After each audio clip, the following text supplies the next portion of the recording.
In this video, I'll show you how I managed to remove a dealer-installed security device from my Generation 5 Prius. And I'm pretty comfortable with this kind of work, but I'll tell you, if you guys aren't, that's understandable. Just don't do this if you're not comfortable doing the work. And also don't do this if you're not authorized to do the work. And by that, I mean, if you're making any kind of a payment, be it a finance or lease payment, might want to check your purchase agreement. It probably prohibits you from tampering with or removing the security device installed in the car. I don't want you guys to get any kind of legal trouble. Now, I'm authorized because it wasn't even mentioned in my purchase agreement, and I'm not making any finance or lease payments. But why would you want to remove something like this? Trying to protect the 12-volt battery, okay? These things have Bluetooth and cellular radios in them. They do use energy, and they're connected to the 12-volt system. And these new Priuses don't need any more draw on the 12-volt batteries. Now, there might be some sticker clues on your car as to who makes the device. Don't get me wrong, these are state-of-the-art devices. They're capable of immobilizing a vehicle. They can locate a vehicle, and they do it through the GPS cellular systems. They can geofence a vehicle. They have Bluetooth connectivity for devices, and they can also remote start or immobilize a vehicle without a key fob present. This valet button is what started it all. We'll get to that a little bit later. And these two brown wires are the immobilization circuit. We'll also talk about that a little bit later.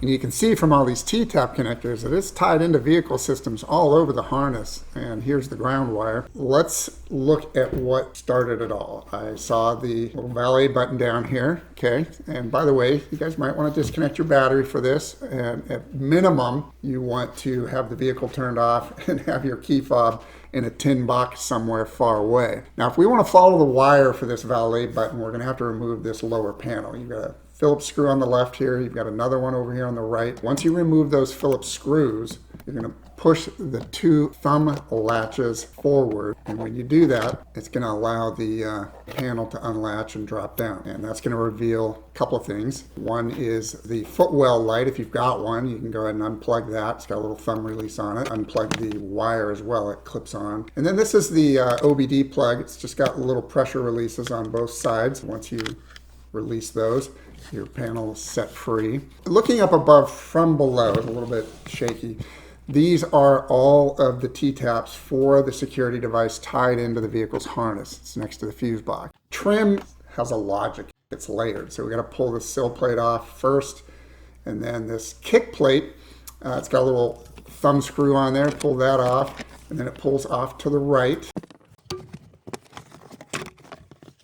And now we need to remove this 10mm screw here. This is the only screw involved with this panel. And once that's off, you can see that that little section is loose. All right, but there's little friction tabs all over the place. And you want to pay attention to this one in particular. This is the right side of the panel, and the panel that connects to it, to the right of it, plugs into it. There, now we've got both of those push tabs released. Now we need to pull this panel off the dash frame. We're not done. This is a fake seam, so don't worry about this. And we need to remove the hood latch. Now be very careful with this. Just lift up on that latch and it slides down. And now we can put that out of the way. This is what it looks like on the back. And then we've got a little panel on the left side of the dash. Same thing, nothing's damaged, just little friction tabs that hold it in place. There's the alarm. So this security device, as you can see, it's zip tied to the dash frame. They've got a little ground screw here that they put in. And as we look at the harness, what we notice is this wire is what leads to the valet button that started all this.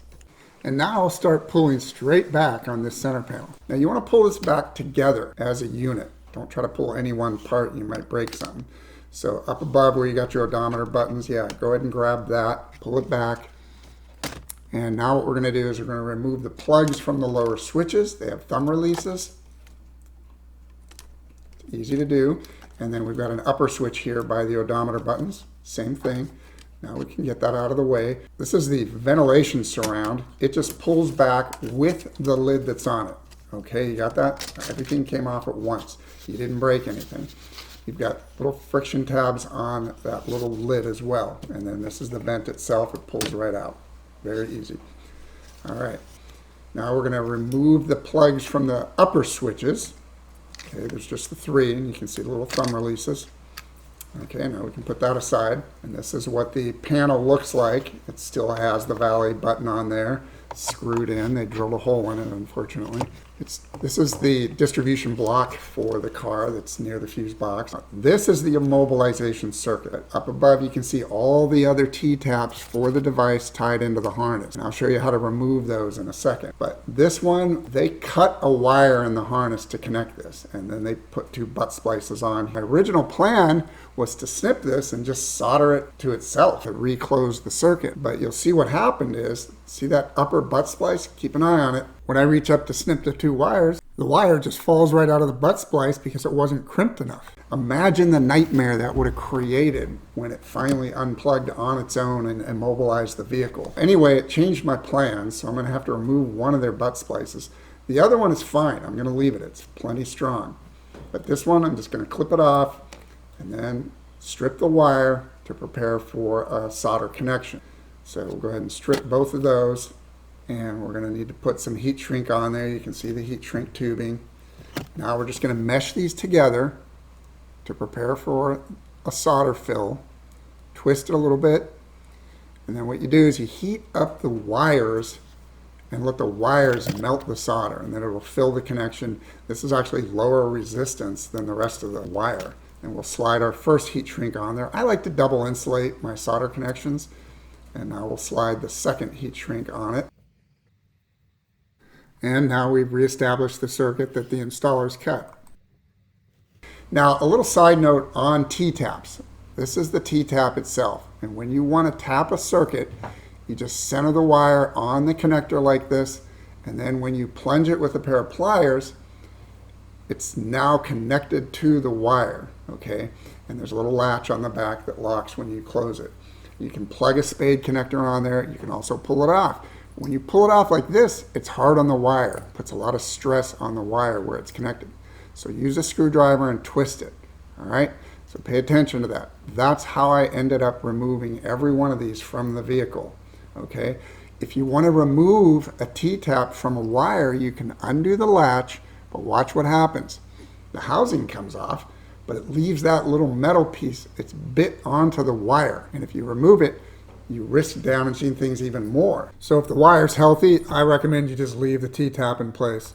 Now, there were several cases like this green wire here where I could clearly see damage from the installation, and so I removed the T-tap so that I could do good solid repairs on those wires. And I'll show you an example of one of those a little bit later when I repair this green wire. I'm going to finish removing the unit. So all of these were disconnected with the screwdriver method I just showed you. All right, and here's your valet button. And I'll have to unscrew the ground screw that they also drilled that into the dash when they put it in.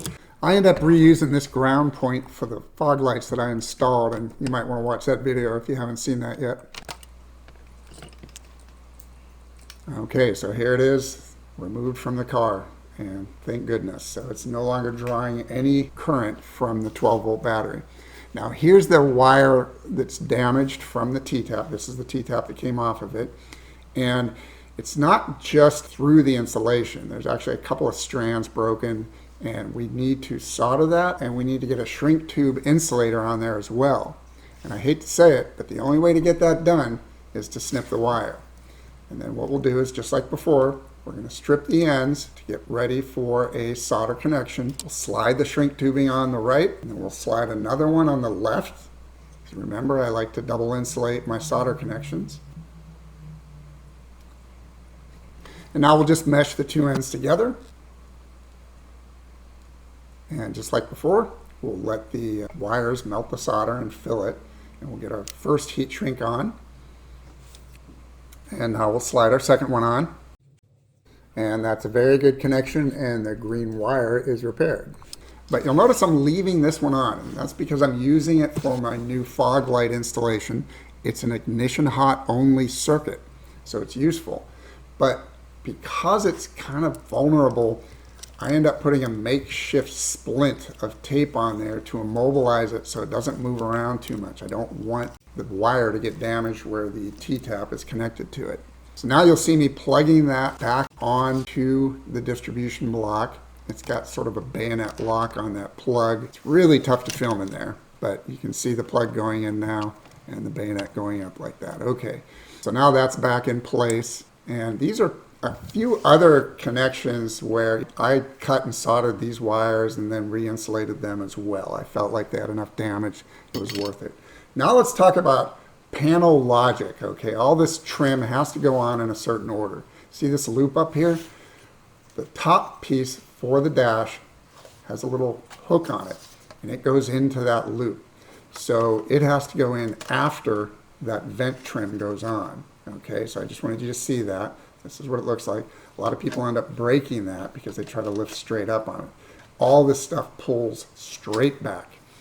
This lower piece also plugs into the vent trim, okay?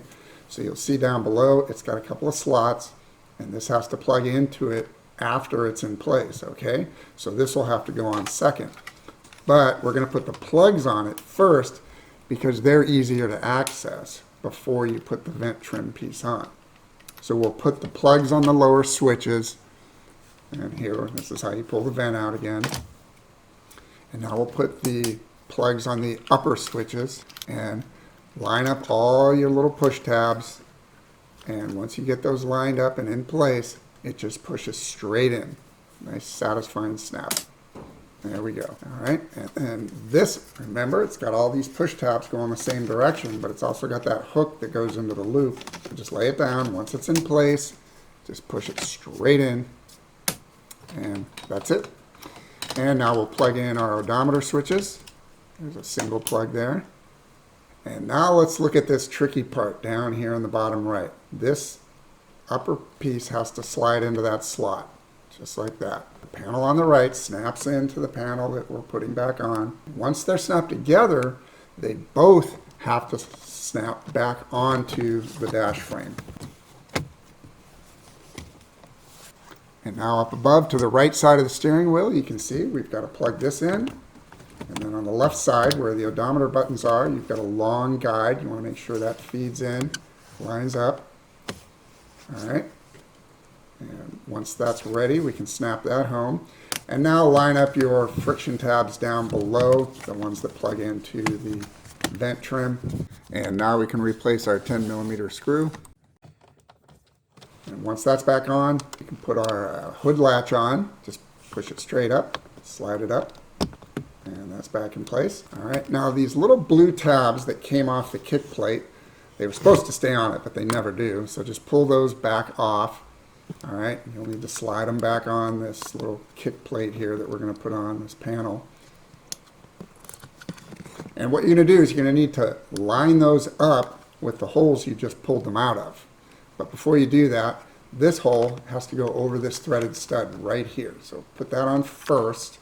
And once that's on, do a little peek of view and look in there and make sure those little blue friction tabs are lined up with the holes you pulled them out of. And then push it directly to the left. It just snaps right on. And then congratulate yourself for getting them both snapped on at the same time. And now we can put this little nut back on. And for the sill plate, you can see the little plugs on there. And it's pretty obvious what we have to do. There's two slots in the back and there's two in the kick plate we just put in. Just line those up and then push it straight down. And you'll hear a nice snap when that happens. Now we're going to plug the OBD plug back into the lower panel there. All right. And we'll put the footwell plug back in as well if you've got one. And then we'll snap this harness back in.